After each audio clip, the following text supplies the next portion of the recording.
Ние трябва да вървим към въвеждане на подкрепена с злато валута.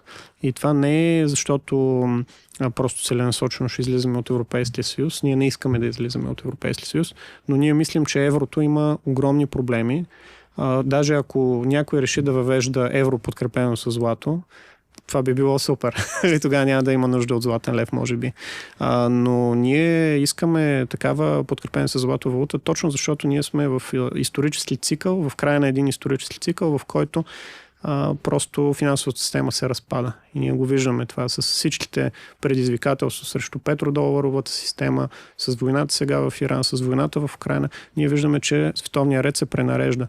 И ако четете, да кажем, Рей Далио, който е най-успешният инвеститор в историята на човечеството, той самия пише постоянно за това. Той пише за цикличността на историята и пише, че ние сега сме в етап на световна война. Той си го казва, в момента върви Трета световна война и паричният ред ще бъде съвсем различен. Дали САЩ ще наделее, дали Китай ще наделее, за него това са двата големи фактора.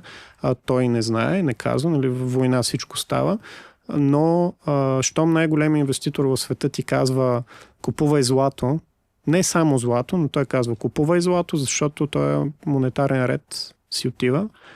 Ами ние трябва да го послушаме. Това е човек, който консултира президенти от целия свят и индустриалци и коли не.